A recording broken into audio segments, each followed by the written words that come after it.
Hi, good morning. I was just wondering whether anyone there in the Treasury has read Alan Kohler's quarterly essay, The Great Divide, Australia's Housing Mess and How to Fix It.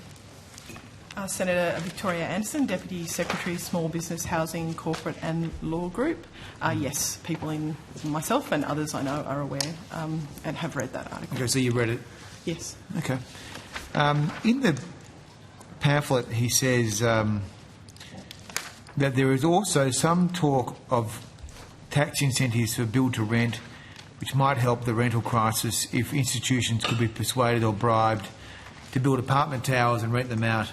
But all that would do is offset the tax advantage that individual owners get from negative gearing and capital gains tax, which is unavailable to institutions and is the reason Australia doesn't do build to rent, since tax advantage individuals outbid institutions. End quote. Poor institutions. I mean, what is your take on that? Do you think that institutions are in a position where they should be given access to the same tax arrangements as individuals? I think you're very much in the territory of seeking an opinion from me, Senator, exactly. and I don't actually think it's probably appropriate for me to venture my own personal opinion on that. I think generally, the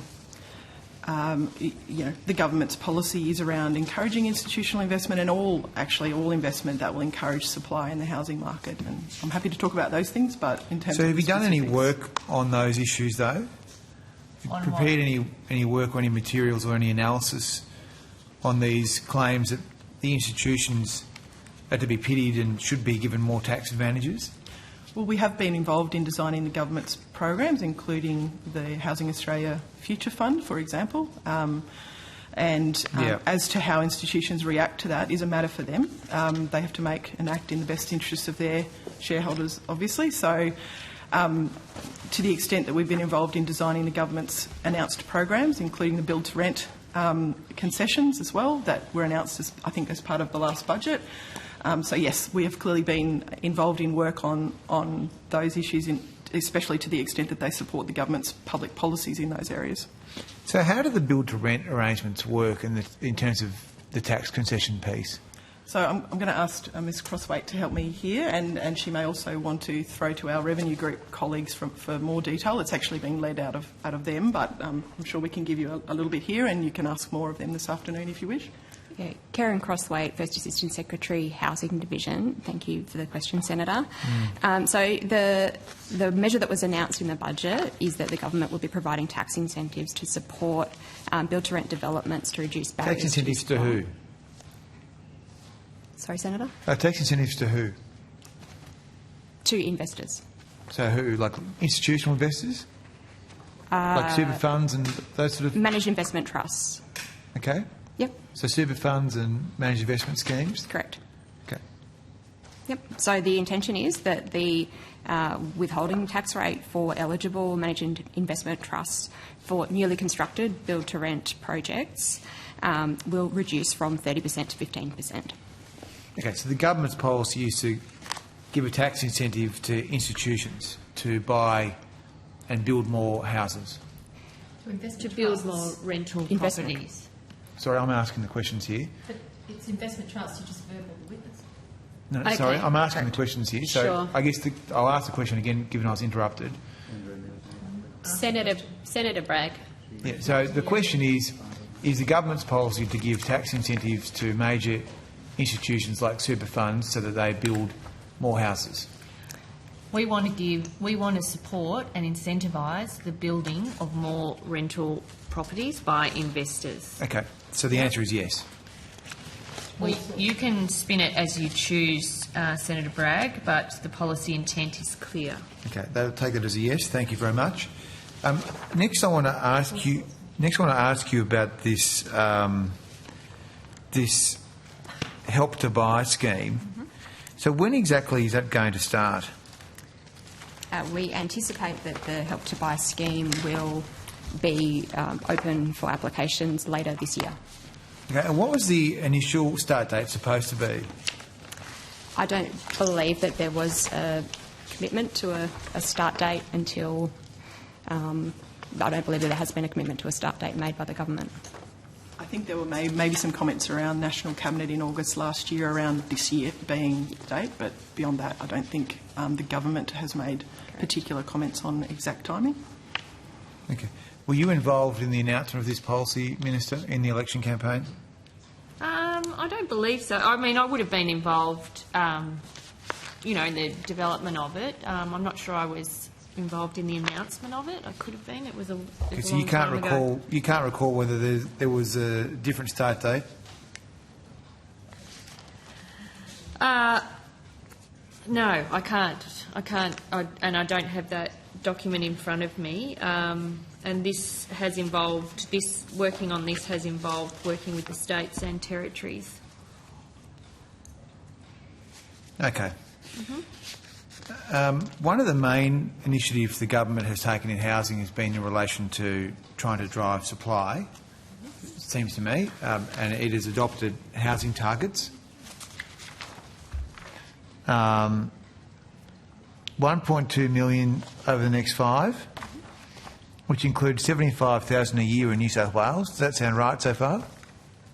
Yes, Senator. Yep. I don't know the New South Wales figure, is that correct? But That yes. sound right? Okay, good.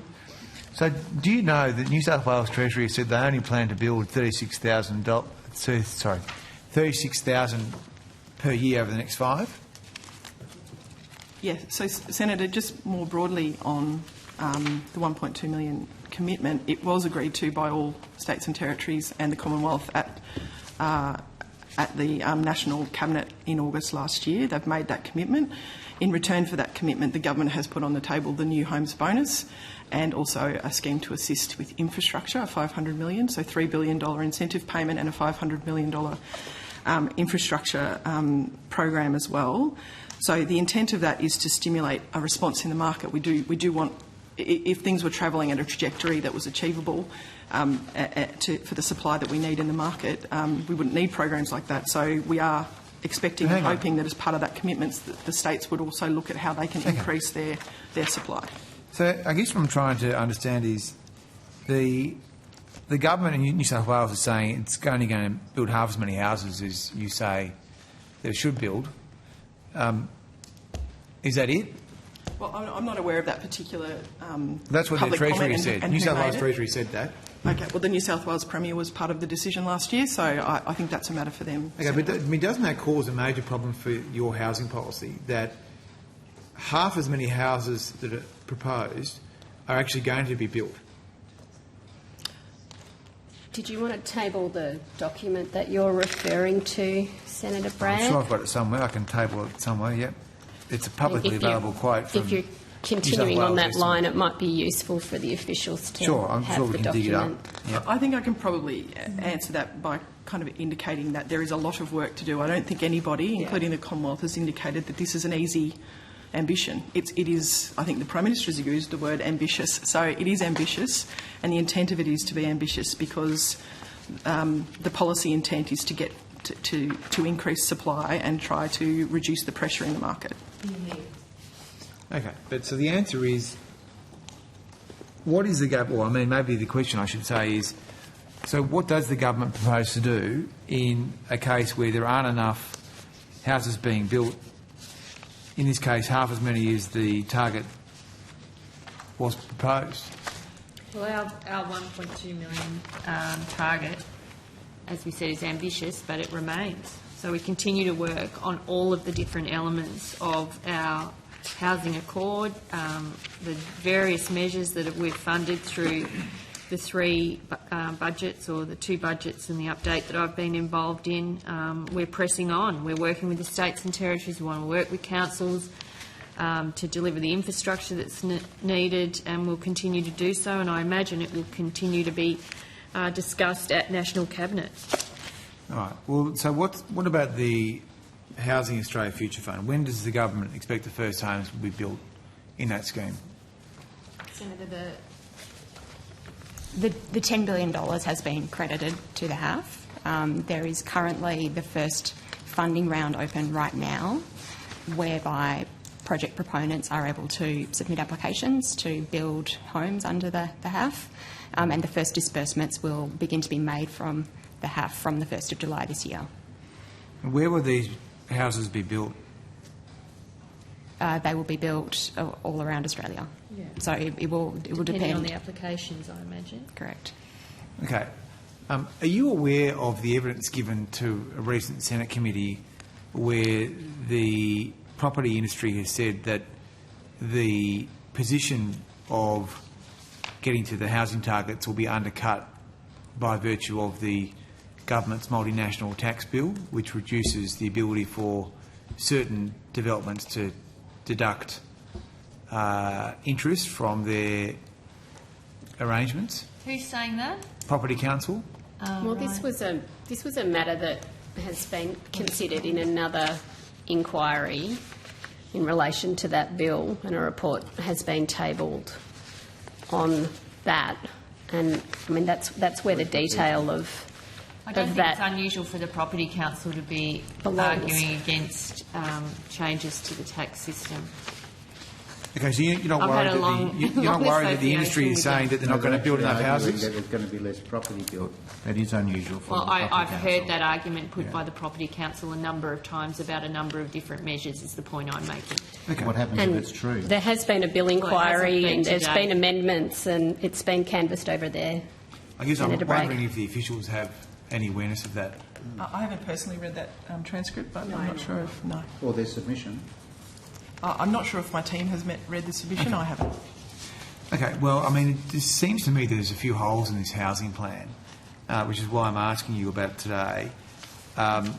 In fact, I think it is the case that it was the Premier of New South Wales, Mr Chris Minns, who said that on 17th of January that New South Wales wouldn't meet its housing targets. So was that information made available to you at the time?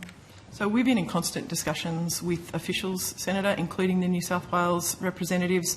I'm not going to go into the toing and froing that has happened in those officials' discussions. That would not be appropriate, but we're also aware of the public statements that New South Wales has made in this area. But we are responding to National Cabinet's arrangements and the range of different policies that were agreed by First Ministers at that meeting. If New South Wales wishes to re-prosecute anything, there are avenues to do that. All right. But we press on. So another matter we discussed at the last estimates was the issue of the C-bus engagement with your department. I think that was with you, Ms Crosswaite. So there was an FOI filed which was provided with significant redactions because there was a view that there was some commercial in confidence information. That's right, isn't it? That's correct. Yeah. So, I mean, is there any light you can shed on why this particular fund, which is chaired by Mr Wayne Swan, who's also the head of the Labor Party, is providing the government with commercial in confidence information about a housing bill which was at that stage not finalised? So Seems very murky to me. I'm just trying to get to the bottom of it. I don't know that it's murky, Senator. I certainly wouldn't agree with that. But the decision maker for that FOI was not a member of the department. It was a decision taken in the Treasurer's office, I understand. So the reasons for that decision will be laid out in the letter. I'm not sure we have too much more to add to that, but Mr Crosswaite may have some more information. But No, I haven't had any involvement with that. Okay, so why was there engagement with this fund on this issue? So I think we answered some of those questions on notice, Senator. So members of Treasury, including the Secretary, I believe, and others were at the Investor Roundtable in late 2022 that dealt with investment in the housing sector. There were meetings, I think we answered on notice, from the Housing Division the following year. And there are obviously, I can't speak on behalf of all of Treasury, but obviously our area that works in Markets Group on super policy would be in constant meetings with all investment funds. So there was nothing specific. I think we answered in a question on oath, nothing specific in terms of meeting with CBUS in or around the Investor Roundtable on housing. and Okay. the attendance at the investor roundtable obviously did occur, and CBUS was in the room, as were others. I can table that document if you want, but I mean, the reason I'm asking you this is because we're talking about effectively a tax concession for institutions, aren't we? Sorry, what was the question? Well, I mean, are we talking here about a tax concession for institutions? At the Housing Investor Roundtable? Yeah. It was talking about institutional investment in And how to attract the housing sector and how to attract it, Okay. yes. But isn't part of this policy you have a tax deduction effectively for... Build to rent. Or a reduced rate of taxation for institutions when they engage in build to rent? Isn't that part of the policy? Senator, the build to rent. Sorry, you're not asking questions. Okay. The questioning I don't. Your interjections are useless. Okay. investor trusts But- as well. but you're actually- All right. They're actually not useful I think what we'll objections. do is let Ms Crossthwaite actually have a go at answering the question that's been asked a few times. Thank you. So I need to clarify that managed investment trusts, which is what the tax concession will apply to, relates to foreign investors. So it's quite a narrow scope Okay. of potential investment. So are there any arrangements that would be beneficial to Australian institutional investors in this housing policy so far? Are you talking about tax benefits? Yeah. I think it would be... I'm very happy that we venture our arm, but I am very conscious we have Revenue Group coming, and all of these policy decisions, including build to rent as a policy, are implemented by that group. So I think rather than us venturing our arm and having a matter of detail incorrect, I think it would be more appropriate. It's a yes or no answer. Sorry. Well, I think the Ms Anderson said that it would be better answered in revenue, and I just want to check, given that we've been going for 15 minutes on this line, whether anyone else is seeking the call or sure whether we they want to haven't stay finished. with the Deputy Chair. Well, I haven't finished, so, but I'm sure other people do. Do you want to... I can come back to you. I'll come back to you. Sure. No? So we'll stay with Senator Yeah, we all have questions. Deputy Chair. Radio. Yep. Look, it's only really one question. I'm just trying to understand, are there policies... I don't expect you to give me a detailed tax answer. I'm not trying to be difficult. I'm just trying to understand, are there any policies you have here to promote institutional investment into housing? I think I would take issue with the word promote. I think there are a range of measures in place that are designed to increase supply, and that can include supply through institutional investment in the sector. We have, as we've mentioned before, the Housing Australia Future Fund is out in the market at the moment. I think we'll have a very good idea of the extent to which institutional investors and others are willing to partner with CHPs, community housing providers and others to participate in that scheme. That would be a good test of what's going on in the market and the level of interest from institutional investment. The National Supply and Affordability Council, which was an interim council last year, has done a report to government on institutional investment as well, and there are some ideas in that which the government is considering. So I think that the broad answer is we've made a yes. secret about it, that we are. I mean, the Treasurer's been holding investor roundtables, for goodness sake. I mean, you do that because you want to understand what's going to work to increase housing supply. I mean, in relation to that investor roundtable, he's been holding a number of them. These are not trick questions. I'm just trying to get to the bottom of any tax schemes that have been proposed or implemented, and your answer is there's only one, which is for foreign investors. Is that right? Well, and then we have things like the HAF, for example. So how does the HAF support institutional investors engaging here? What the HAF does is provide a vehicle by which institutional investors can partner with others to provide social and affordable housing. So the intention is that there's a scheme which allows for institutional investors to join with those that are already providing community housing or would like to, and gives them a pathway to channel that investment. And what is the scheme? Is it a tax scheme or is No. it a... No, the Housing Australia Future Fund is not a tax scheme. Okay, so what is the... When you say scheme, what is it? Is it a way to bring together different people? It's a funding source. So there'll be $500 million a year dispersed by the scheme to support the provision of social and affordable housing. Which is a grant or is it a loan? It's likely that it will be a combination of different financing types. The way that the first funding round has been is being rolled out. I have to be a little careful. I don't want to trip over any probity concerns because we are in the field. That there's an opportunity for potential proponents to bid based on different types of financing arrangements. And so, what does the $500 million do? Is it to support the development through a loan to an institution or to a community housing provider, or how does it work?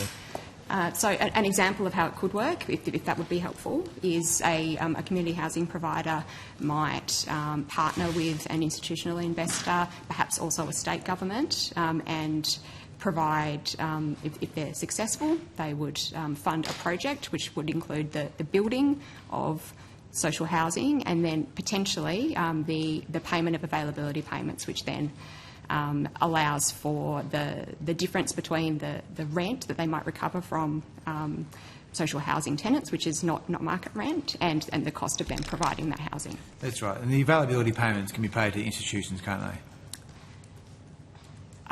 Could be if that was the way that the deal was I think structured. it's, I thought so, we're out with seeking applications now, so it might be easier to have more of these discussions once And that's all I need. I'll have another block later.